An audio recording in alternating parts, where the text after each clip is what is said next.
Before we begin, take a moment to subscribe to the channel if you enjoy meaningful stories and thoughtful storytelling. New videos are released regularly, and each one explores themes of loss, hope, and the paths we take to move forward. If this kind of story resonates with you, share the video with someone who might need it today. Now let's begin. Ethan Harper was 34 years old, yet most mornings he felt far older than that. Not in his body, which was still strong enough to endure long shifts and restless nights, but in the quiet heaviness that settled behind his eyes when he woke before dawn. The alarm rarely had a chance to ring. Habit and responsibility pulled him from sleep at the same time every morning, as if his life had been set to a rigid schedule that no longer allowed room for choice. The small rental house where he lived sat on the edge of town, close enough to the highway that the distant hum of trucks never fully disappeared. It was modest, practical, and quiet, chosen not because he loved it, but because it was affordable and close to his son's school. The walls were bare except for a few framed photographs he had never taken down, though he rarely looked at them directly. In one, his wife smiled at the camera, caught mid-laughter on a summer afternoon.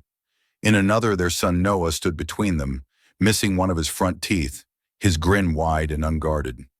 Ethan noticed these images only in passing, the way one notices furniture that has always been there, familiar to the point of invisibility. Noah was 7 now, old enough to dress himself, old enough to pour his own cereal, old enough to sense when his father was present in body but distant in spirit. Ethan did his best to hide that distance, to soften his voice in the mornings, to ask about school projects and spelling tests, to listen with the appearance of attention even when his thoughts drifted. He loved his son fiercely, without reservation, but love did not automatically grant him the energy or emotional clarity to be the father he believed Noah deserved. The house moved through its mornings in silence broken only by practical sounds, the scrape of a chair against the floor, the clink of a spoon against a bowl, the running of water in the sink as Ethan washed a single plate and cup before leaving for work. There was no music playing, no radio filling the space with noise. Silence had become normal, even comforting, though it carried an undertone that never quite faded. His wife, Emily, had been gone for 3 years. The word gone felt inaccurate, too gentle for the abrupt way illness had entered their lives and taken her with it. 1 year she had been healthy, busy, talking about plans that stretched years into the future. The next, everything had narrowed to hospital rooms, careful conversations, and a countdown no one acknowledged out loud. When she died, it felt less like a moment and more like a door slamming shut somewhere deep inside Ethan's chest. After the funeral, after the casseroles and condolences, after friends stopped checking in as frequently, life had not so much continued as it had restarted on a different setting, quieter, narrower, focused entirely on survival. Ethan learned how to manage schedules alone, how to pack lunches, how to read bedtime stories, even when his voice felt thick with exhaustion. He learned how to function while carrying grief like a weight strapped to his back, invisible to everyone else, but impossible to set down. He worked full-time at a distribution warehouse on the outskirts of town. The job paid enough to keep the lights on and food in the refrigerator, but it demanded long hours and left little room for flexibility. He volunteered for overtime whenever it was offered, not because he wanted the extra money, though that helped, but because work gave him structure. It gave him something concrete to focus on, tasks that could be completed and checked off, problems that had solutions. At work, no one asked him how he was coping or whether the nights were still hard. They asked if he could stay late, if he could cover a shift, if he could handle another load. Some evenings, when he came home late and found Noah already asleep, Ethan would stand quietly in the doorway of his son's room for a few minutes. He would watch the steady rise and fall of Noah's chest, the way one hand curled around the edge of the blanket as if holding on to something even in sleep. In those moments, guilt pressed down on him harder than grief. He wondered how much of Noah's childhood was passing by unnoticed while he worked himself numb.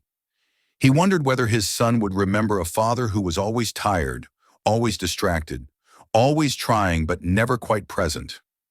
Weekends were not much different. They were filled with errands, laundry, grocery shopping, and the careful management of time and energy. Ethan took Noah to the park when he could, sat on a bench while his son ran and climbed and laughed with other children. He smiled when Noah waved at him from the top of the slide, raised a thumb in encouragement, but part of him remained distant, observing rather than participating. He felt as though he were watching life through glass, close enough to see the details but separated by something solid and unyielding. At night, after Noah was asleep, Ethan often sat alone in the living room with the lights off. He did not turn on the television. He did not scroll through his phone. He simply sat, listening to the quiet of the house, to the sounds of the neighborhood settling down. Those were the moments when thoughts he had carefully avoided during the day crept in. Thoughts about the life he and Emily had planned. Thoughts about how different everything had turned out. Thoughts about whether this version of existence, stripped down to its most basic responsibilities, was all that remained for him. He did not talk about these things, not with coworkers, not with neighbors, not even with the few family members who still checked in occasionally. He had learned that people became uncomfortable when grief lasted longer than expected, when it did not soften or fade on schedule. So he kept his pain contained, folded neatly into the corners of his life where it would not inconvenience anyone else. Despite this emotional distance, Ethan was not careless or neglectful. He paid attention to Noah's needs.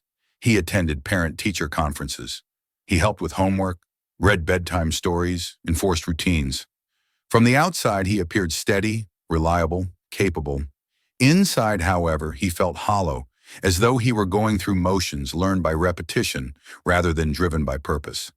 Some nights he lay awake long after exhaustion should have claimed him, staring at the ceiling and listening to the house settle. In those hours, he wondered how long he could continue this way, suspended between past and future, anchored only by obligation. He did not entertain dramatic thoughts of escape or disappearance. Noah needed him. That fact alone kept him moving forward. But the question lingered, quiet and persistent, about whether mere survival was enough for either of them. It was during one such ordinary, unremarkable week that the letter arrived. It came in the afternoon mail, mixed in with utility bills and school notices. Its envelope plain, but its weight unfamiliar. Ethan set it aside at first, focused on starting dinner and checking Noah's homework. Only later, after Noah had gone to bed and the house had fallen into its usual silence, did he pick it up and open it. The letter was brief and formal, informing him that he was the beneficiary of a property left to him by his maternal grandfather, Henry Walsh, who had passed away years earlier. The name stirred only vague memories. A tall man with quiet eyes, rare holiday visits, a presence more distant than absent.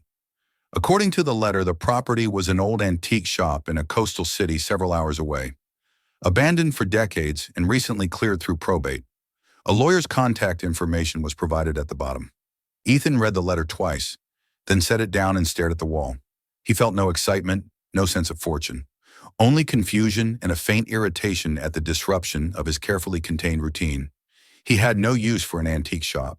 He barely remembered the man who had owned it. Whatever value the property might hold, it seemed far removed from his current reality. Still, as he sat there in the dim light, the letter resting on the table beside him, something stirred beneath the surface of his exhaustion. Not hope, not yet, but a quiet sense that a door had cracked open somewhere, letting in a draft of possibility. He did not understand it, and he did not trust it, but for the first time in years, the future presented itself as something other than an endless repetition of the present. Ethan folded the letter carefully and placed it back in its envelope. He told himself he would deal with it later, when he had time, when things were less busy.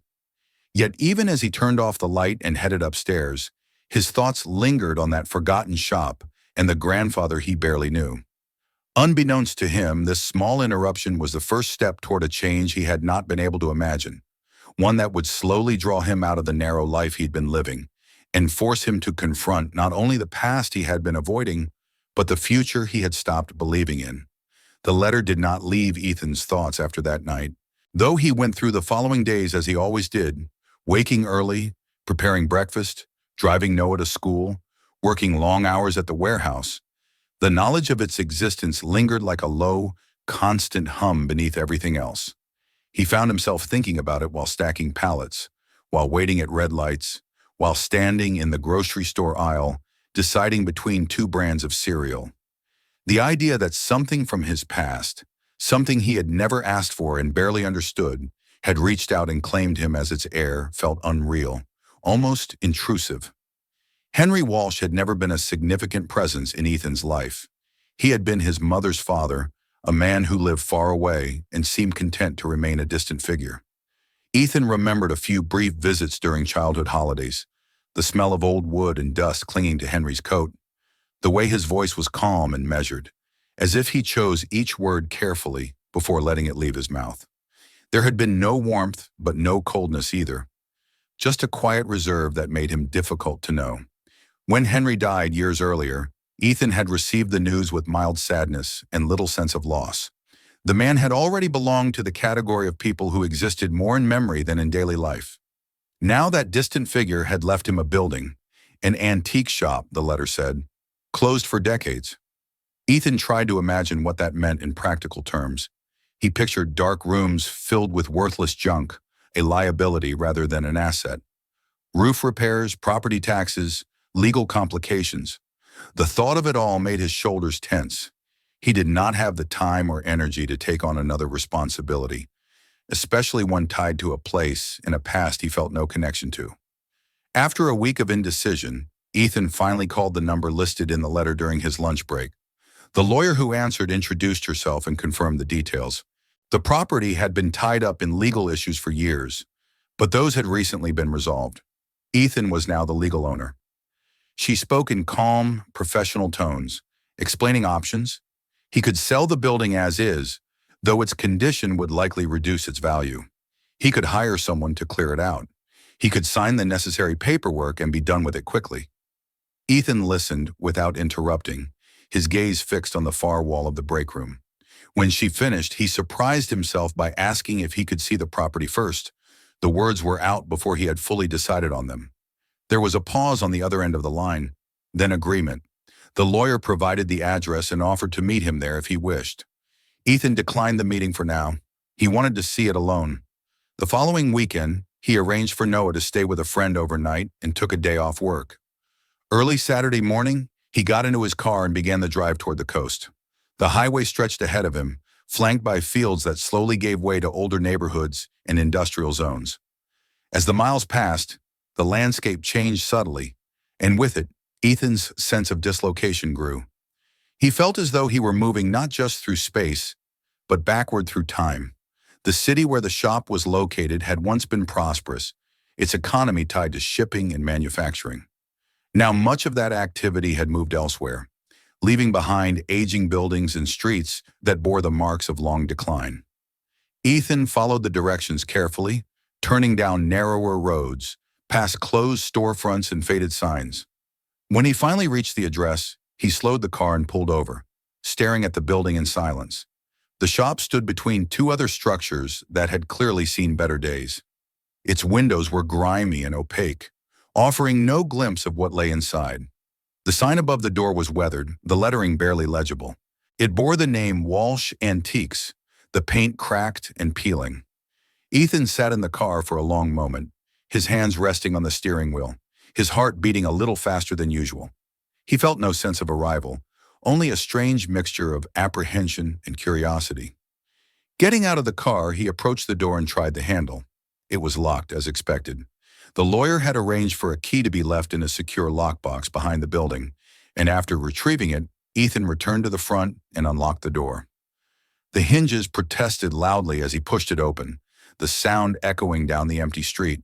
A cloud of dust drifted into the air, carrying with it the scent of old paper, wood, and neglect. Inside, the light was dim, filtered through layers of grime on the windows. Ethan stepped forward cautiously, his shoes crunching softly on debris scattered across the floor. The shop was larger than he had expected, its space filled with shelves, cabinets, and furniture covered in dust and cloth. Clocks lined the walls, their hands frozen at various hours. Tables, chairs, and dressers stood in uneven rows, some leaning, some stacked atop one another. It was chaotic, yet there was an underlying sense of order, as if everything had been placed deliberately and then abandoned mid-thought. Ethan moved slowly, taking it all in. He ran his fingers along the edge of a wooden counter, leaving a clean line in the dust. On the shelves, small handwritten tags were attached to many items, notes faded but still legible. Dates, locations, brief descriptions. This was not a random collection. Someone had cared enough to document each piece, to preserve its story alongside its physical form. As he walked deeper into the shop, Ethan felt a growing awareness that this place had not simply been a business. It had been a workspace, a sanctuary of sorts, dedicated to preservation rather than profit. Tools lay neatly arranged on a workbench near the back, their handles worn smooth by use. Half-finished restoration projects sat untouched, as though Henry Walsh had stepped away with the intention of returning. Ethan felt an unexpected tightening in his chest. He thought of his grandfather here, alone, working quietly among these objects, giving time and attention to things others might have discarded. The image did not stir affection so much as respect. It suggested a patience and dedication Ethan had rarely allowed himself in recent years. He reached the back of the shop and found a small office, its desk buried beneath yellowed papers and notebooks. He leafed through them carefully, discovering records of purchases and restorations dating back decades. There were notes about provenance, condition, and history. The meticulousness surprised him. Henry had not been collecting antiques as commodities. He had been safeguarding fragments of other people's lives. Standing there, surrounded by evidence of this quiet, deliberate work, Ethan felt something shift. The shop was still a burden, still a responsibility he had not asked for. But it was no longer just a problem to be solved. It was a question. Why had his grandfather held on to this place for so long? Why had it been left untouched rather than sold or cleared? And why, after all these years, had it come to Ethan now? As the afternoon wore on, the light slanted differently through the windows, casting long shadows across the floor. Ethan realized he had been there for hours. He locked up the shop before leaving, returning the key to the lockbox as instructed, but his mind remained inside those walls. The drive home felt shorter, though his thoughts were heavier. That evening, after Noah had returned and fallen asleep, Ethan sat alone once again, but the silence felt different. It was no longer empty. It was filled with images of dust-covered shelves, handwritten tags, and a grandfather he had never truly known. He understood that selling the shop would be the sensible choice. It would simplify his life, provide some financial relief, and allow him to return to his carefully controlled routine. Yet as he turned off the lights and headed upstairs, Ethan knew that routine had already been disrupted. The shop existed now as more than an inheritance. It was a doorway into a past he had ignored, and a responsibility he could no longer dismiss without understanding it fully. Whatever waited inside that abandoned building, it had already begun to pull him toward a future he had not planned, one that would demand more of him than simple endurance. Ethan returned to the shop the following weekend, this time with a clear intention, though he could not yet have named it. He told Noah they were taking a short trip, a small adventure, and the boy accepted this with uncomplicated enthusiasm. The drive felt different with his son beside him, questions filling the space where silence usually settled. Ethan answered what he could, careful not to promise anything he did not yet understand himself. When they arrived, the neighborhood looked the same as before, worn and quiet, but Ethan noticed details he had missed on his first visit. The curve of the street, the way the buildings leaned toward one another as if sharing the burden of age, the stubborn persistence of a few open businesses that refused to disappear entirely. He unlocked the shop and held the door open for Noah, who stepped inside with wide eyes and an immediate sense of awe. Dust motes drifted in the air as light filtered through the grimy windows. Noah moved slowly, instinctively lowering his voice, as if they had entered a place that demanded respect. Ethan watched him wander among the furniture and clocks, touching nothing at first, simply absorbing the unfamiliar world. It struck Ethan then how rarely he had seen that expression on his son's face in recent years, the pure curiosity unburdened by routine. They spent hours exploring together. Ethan explained what he could about the objects they passed, reading tags aloud, translating the language of another era into something a child could understand. Noah asked questions Ethan could not always answer, and instead of feeling inadequate, Ethan found himself strangely relieved. Not knowing everything felt honest. It felt like the beginning of learning rather than the reminder of failure. As the afternoon wore on, Noah grew tired and sat on an old chair near the front of the shop, flipping through a book he had found on a low shelf. Ethan moved toward the back, drawn again to the workbench and the shelves beyond it. He began to notice patterns he had overlooked before. Certain items were grouped together not by type, but by history. Objects from the same households, the same estates, the same families. The care with which they had been arranged suggested intention rather than coincidence. Behind a tall shelving unit near the back wall, Ethan noticed a narrow gap. It was subtle, easily mistaken for a shadow, but something about it caught his attention. He shifted the shelf slightly, the wood protesting with a low groan, and revealed a small alcove hidden behind it. The space was just large enough to hold a single piece of furniture, and standing there was a cabinet unlike anything else in the shop. It was made of dark wood, polished and free of dust, its surface carved with intricate designs that suggested both skill and patience. The doors were secured with a brass lock, its metal dulled by time but intact. Ethan reached out and touched the cabinet, surprised by how warm the wood felt beneath his fingers. Unlike everything else in the shop, this piece had been protected, hidden away deliberately. He tried the cabinet doors, but they did not budge. He searched nearby shelves and drawers for a key, checking boxes and tins with growing intensity. He found dozens of keys, some labeled, some loose, but none fit the lock. Frustration mounted, but it was accompanied by a rising sense of significance. This cabinet had been meant to remain closed. Whatever it held was important enough to conceal, important enough to preserve beyond the reach of casual discovery. Ethan stepped back and studied it, his thoughts racing. Why had his grandfather hidden this away? Why keep it separate from the rest of the shop, so carefully maintained while everything else gathered dust? The questions followed him as he rejoined Noah and locked up the shop later that evening. That night, after Noah was asleep, Ethan went through the boxes of Emily's belongings stored in the closet. He had avoided them for years, afraid of what he might feel if he lingered too long on the tangible remnants of their life together. Now, driven by an instinct he did not fully understand, he searched with renewed attention. He found old notebooks, photographs, receipts, and small keepsakes. And tucked inside a velvet pouch at the bottom of one box, he found a key. It was small and simple, its metal worn smooth. Ethan stared at it for a long time, his heart pounding. Emily had always kept that pouch close, though he had never known what it contained.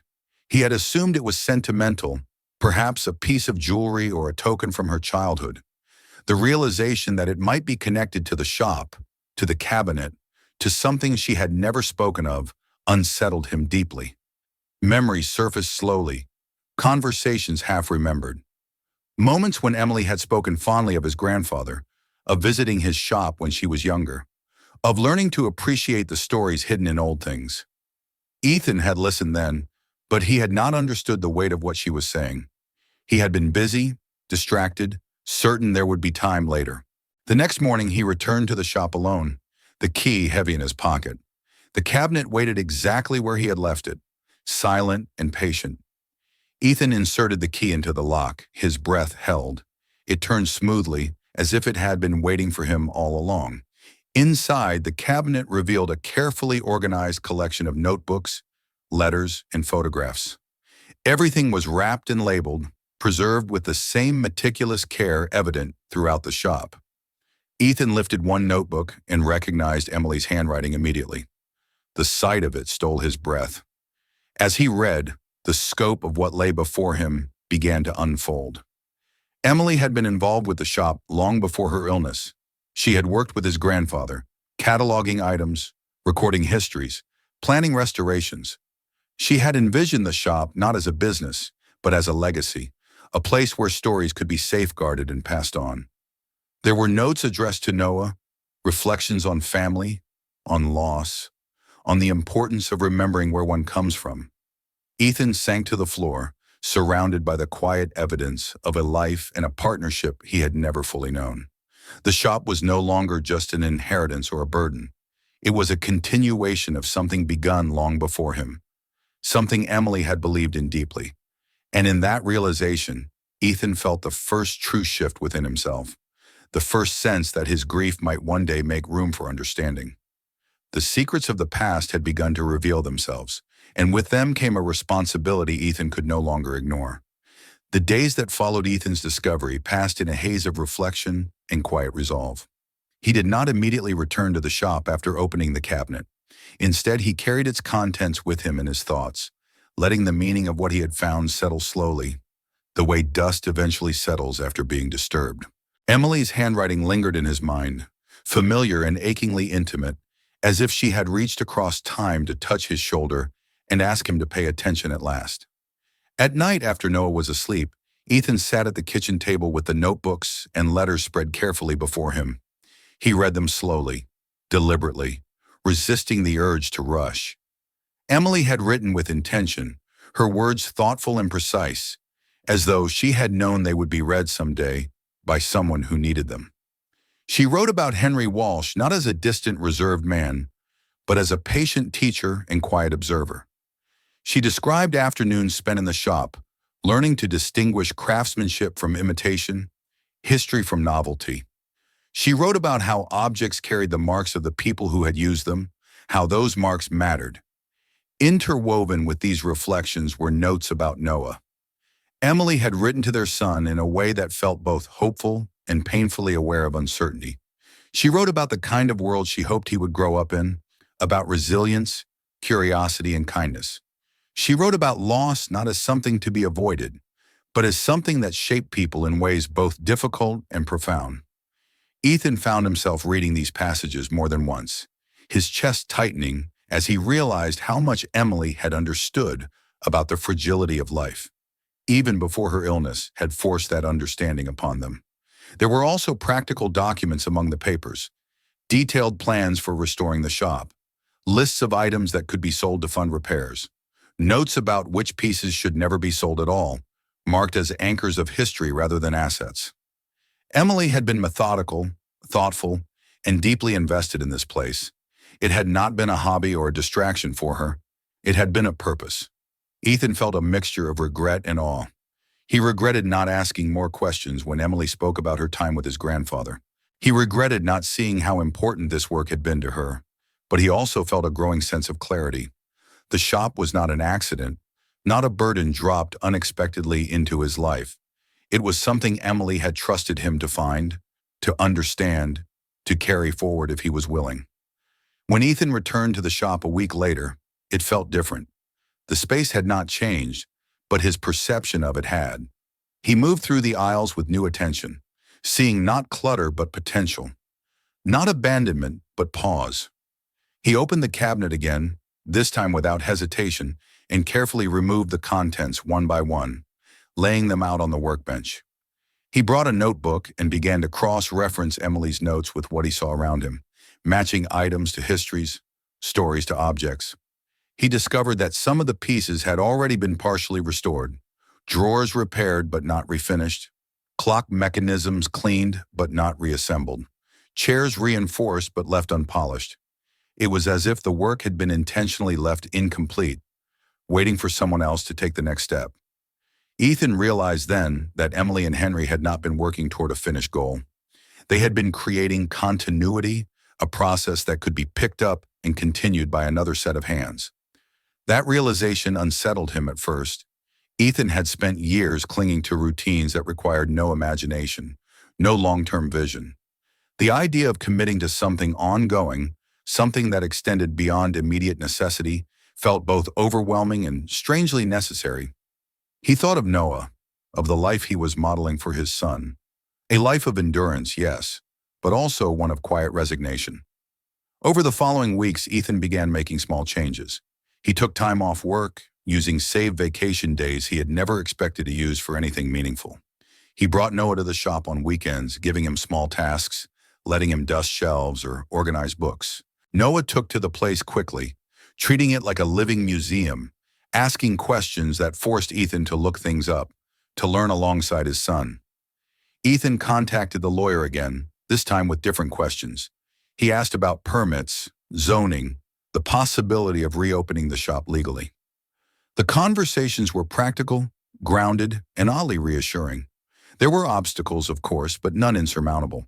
The shop could be reopened if he was willing to invest time, effort, and patience. One evening, as Ethan and Noah locked up the shop and prepared to leave, Noah asked if they could come back the next weekend. The request was simple, casual, but it carried weight. Ethan agreed without hesitation. In that moment, the decision he had been circling internally finally settled into place. He would not sell the shop. The realization did not arrive with drama or triumph. It came quietly, like the steady click of a lock turning into place. Ethan understood that reopening the shop would not solve all his problems. It would not erase grief or magically restore what had been lost, but it offered something he had been missing for a long time. Direction, purpose, a way to honor Emily not by clinging to the past, but by continuing something she had believed in. That night, after Noah was asleep, Ethan stood in the living room and looked at the photographs on the wall. For the first time in years, he did not look away. He studied Emily's face, her expression open and unguarded, and felt a sense of connection that had eluded him since her death. He spoke to her quietly, not aloud, but in the space where memory and intention overlapped. He told her he understood now. He told her he would try. The cabinet remained open in the shop from that day forward, no longer a secret, but a foundation. Its contents guided Ethan's choices, informed his work, and reminded him why he had chosen this path. The shop was no longer just a building filled with old things. It was a promise, one that Ethan had finally decided to keep. With that decision came a shift he could feel even in his body. He slept more deeply. He laughed more easily with Noah. The weight he had been carrying did not disappear, but it redistributed itself, becoming something he could bear without bending under it. The path ahead was uncertain and demanding, but for the first time since Emily's death, Ethan was not merely enduring his life. He was shaping it, step by careful step, guided by what had been left behind and driven by what still remained possible. The reopening of the shop did not happen all at once. It emerged slowly, almost imperceptibly, through weeks that blended effort with doubt and exhaustion with quiet satisfaction. Ethan learned quickly that deciding to keep the shop had been the simplest part of the process. Living up to that decision required patience he was still learning to cultivate. Each morning followed a new rhythm. He still woke early, still prepared breakfast, and packed Noah's school bag, still drove him through familiar streets. But now, instead of heading straight to the warehouse every day, Ethan divided his time. Some mornings he went to work, others he drove toward the coast, toward the old neighborhood where the shop waited. The commute no longer felt like an intrusion into his life. It felt like movement toward something that mattered. Inside the shop, progress was measured in small victories. A shelf cleared and stabilized, a chair tightened and reinforced, a clock disassembled carefully, its inner workings cleaned and set aside for later reassembly. Ethan made mistakes, more than he liked to admit. He sanded too aggressively, stripped finishes unevenly, reassembled pieces incorrectly, and had to start over. At first, these failures frustrated him, awakening the old fear that he was inadequate, that he lacked the skill to do this properly. But Emily's notes guided him through that doubt. She had written often about patience, about allowing the work to teach the worker. Ethan began to understand that restoration was not about perfection, but about attention. Noah became part of the process in ways Ethan had not anticipated. The boy approached the shop with natural curiosity and respect, absorbing its atmosphere as if it were a second home. Ethan gave him simple tasks, sorting screws, wiping surfaces, holding pieces steady. Noah took these responsibilities seriously, proud to contribute, proud to be trusted. They talked while they worked, about school, about the objects around them, about their origins and purposes. These conversations came easily, unforced, filling a space between them that had once been dominated by silence. As word spread that the shop was being restored, people began to stop by. At first, they came out of curiosity, peering through the windows, asking cautious questions. An elderly man remembered the shop from decades earlier and expressed surprise that it still existed. A woman recognized the name Walsh and shared a story about a table her family had once owned. These encounters were brief, but they planted something in Ethan's mind. The shop was not isolated. It was woven into the memory of the neighborhood, into lives that had moved on but not forgotten. When Ethan finally opened the doors officially, it was without ceremony. No grand announcement, no opening event. Just a sign placed carefully in the window and the doors unlocked on a Tuesday morning. He did not expect anyone to come that first day. He told himself the shop might sit empty for weeks, that this was simply another step in a long process. But people came. Some wandered in hesitantly, unsure of whether the shop was truly open. Others entered with purpose, drawn by memory or recommendation. They browsed quietly, touching items gently, reading the handwritten notes Ethan had preserved. Conversations unfolded naturally.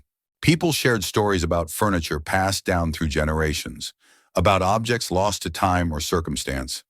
Ethan listened more than he spoke, recognizing that this was part of the work too, preserving not just objects, but the memories attached to them. Not every interaction resulted in a sale, and Ethan discovered that this did not trouble him. When a young woman lingered over a restored chair, explaining how it reminded her of one her grandmother had owned, Ethan offered it to her at a price far below its market value.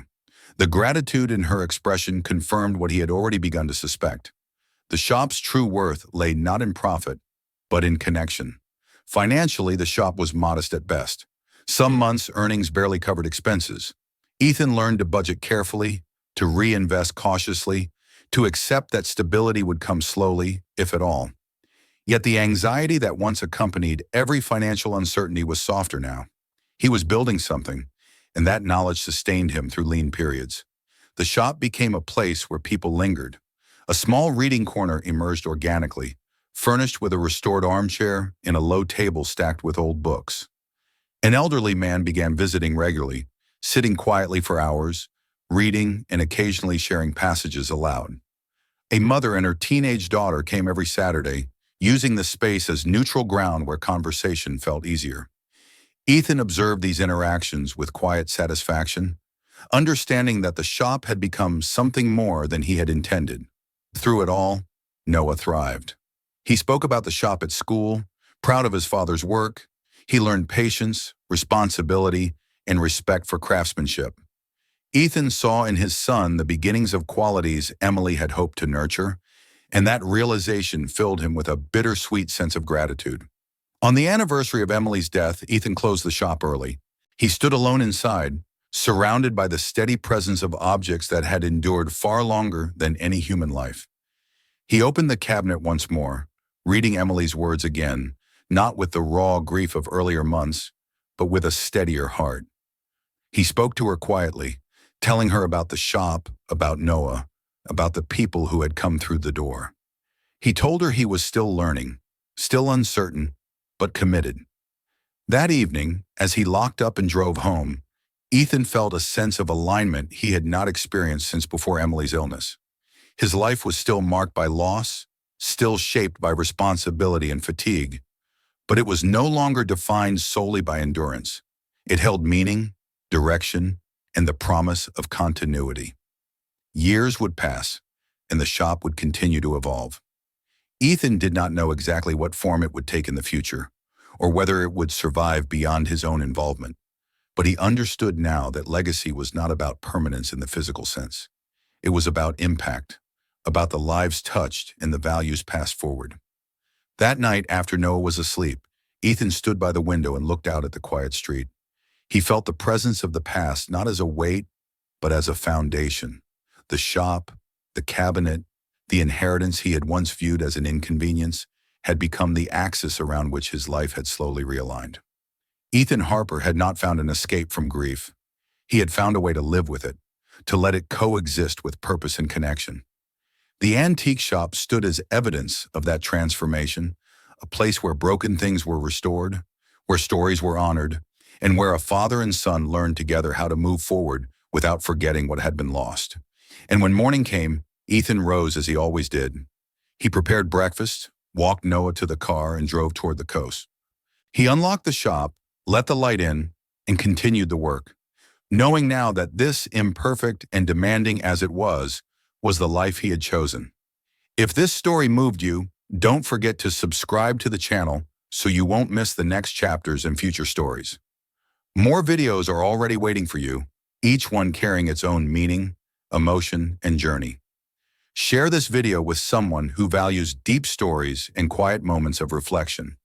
Your support helps these stories find new readers and listeners. Thank you for being here, and I'll see you in the next video.